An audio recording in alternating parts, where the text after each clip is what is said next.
Are you kidding me, ESPN? You're gonna air a 10-part documentary on Tom Brady called Man in the Arena? I'd honestly rather watch a 10-part series about a man getting an enema.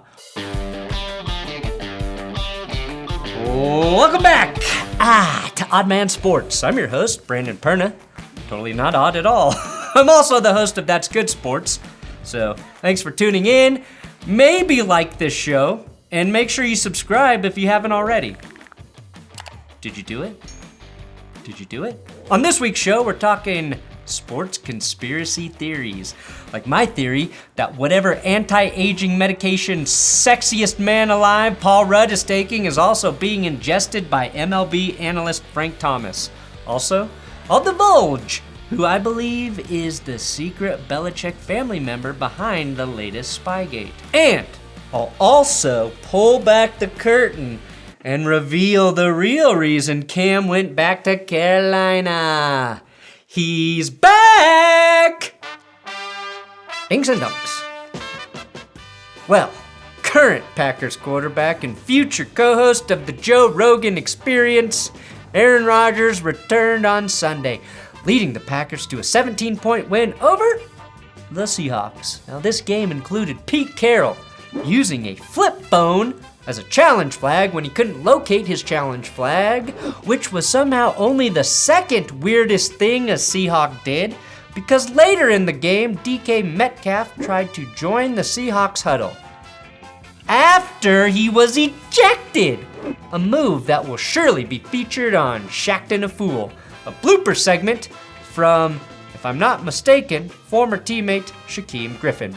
Now, Russell Wilson, in his return from surgery, was off his game. Perhaps he was still hampered by a middle finger that received the most attention in Seattle since Earl Thomas was carted off the field. Now, Sunday's 17-0 loss to the Pack was the first time since turning pro that Russell Wilson has been shut out. Well, I guess the second time, if you include this.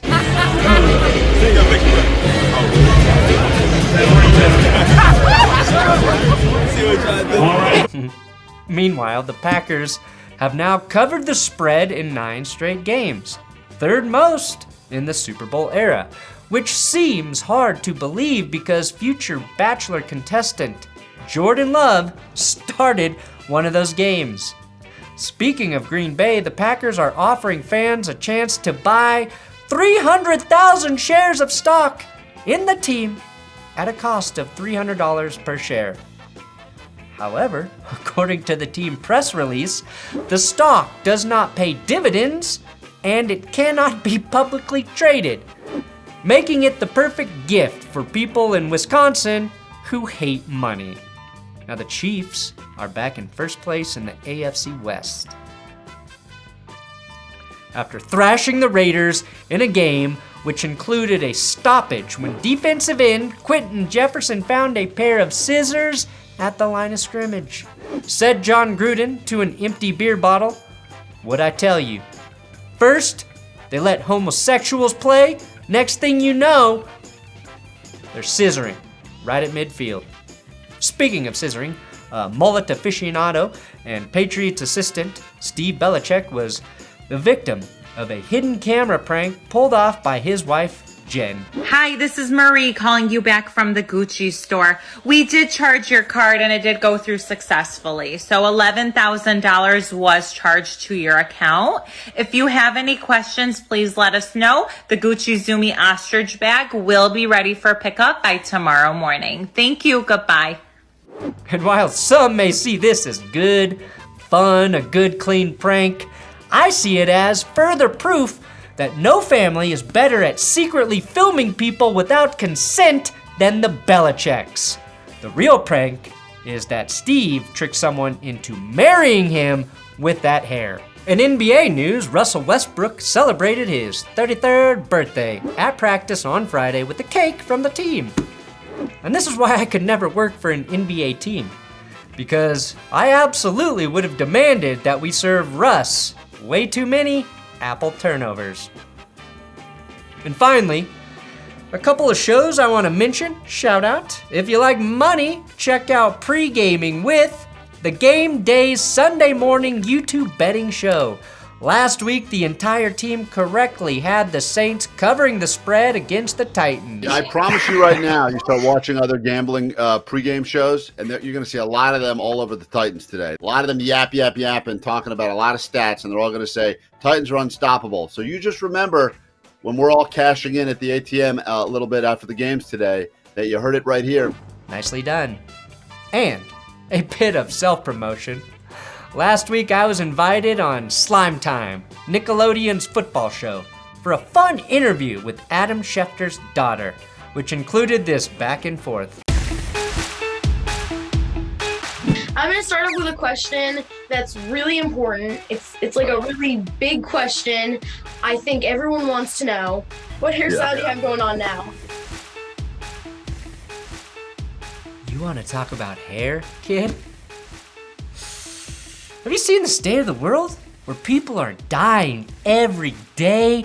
People are more divided than ever. And I don't even want to get talking about how little we support each other's mental health. We work ourselves to death all over this world. There's nothing to fight for anymore. And you're asking me about my hair? Come on, kid. Money talks. Last week were the MLB GM meetings. Boring. The annual event in which agents and team personnel convene in Carlsbad, California to lay the framework on potential free agent deals. Not surprisingly, no person is more in demand at these meetings than Uber agent Scott Boras. Now, during the 2020 offseason, Boras secured a total of $3.2 billion for his clients. In the words of Officer Ramathorn from Super Troopers, that's a lot of dimp. Boras is famous for compiling enormous binders about his clients, which were assumed to lay out their on and off-field value. But after hearing Boras's thoughts at the meeting about players like Michael Conforto, I'm wondering if these binders are just pages and pages of really bad puns. You know, Conforto's kind of been the king of diamonds. And, and as a Met, he's been an all-star. He's been a pennant winner. He was huge in the World Series. He's become the king of queens. And kind of in free agency now, he's kind of like the ace of many GM's hearts. Now, Boras' client, Chris Bryant, figures to be in line for a 9-figure payday. And here's how Boras chose to describe the top third baseman on the market. He's kind of the Sean Connery of Major League Baseball. Okay? He has positional versatility that makes him untouchable. He has Bond-like abilities to create a great middle of the lineup. He's always red hot in the hunt for October. He's an extraordinary gentleman. And for his cringe-worthy finale, here's Michael K. recapping Boras's Corey Seager material. About Corey Seager, he kept making Bob Seager references. He's like a rock. Of course, his parents knew this. That's why they named him Corey. Hearing all these dumb things made me super thankful for my agent, who's lined up like 8 different shows for me to host every week, and who doesn't need to work in a Ryan Gosling reference when he informs me how little I'm getting paid. Finally, Odd Man Out. This past week marked the new team debut of 2 of the highest profile players in the NFL in Cam Newton and Odell Beckham. So, how did we get here with the former league MVP and Rookie of the Year? Well, if you ask them, it had nothing to do with the fact that they both sucked so bad that their old teams both paid them to go away, and more to do with a higher power. Sit back listening to God, and the answer kind of just came to me, man. And here's Cam sharing a similar sentiment for how he ended up in Arizona while playing for Carolina. God working in my life right now, and I ain't hiding away from it. But I tell you this, in this morning's devotion, I was reading about Moses and God spoke to Moses in the desert. Where we at? Red Sea. You know what I'm saying? Come on. And if you think this biblical desert stuff is just a coincidence, well, consider this. Where did Moses lead the Israelites? Out of Egypt, across the Red Sea, and into the Promised Land. Or as that region is known today, Lebanon, Jordan, and Syria. And where was Cam last week? I mean, I was in Syria last week, you know what I mean? Cam was in Syria last week. What are the chances? Finally, we've got proof. God is real. Huh? Cam actually said he was eating cereal, not Syria. That makes way more sense. I mean, I was in Syria last week, you know what I mean? As for the Panthers game this Sunday against Washington, all signs point to God telling Matt Rule to start Cam. Asked about the potential of facing Cam in his Carolina homecoming, Taylor Heineke had this to say. Yeah, that one's gonna be fun. You know, he's like the God of Charlotte. The second coming is upon us!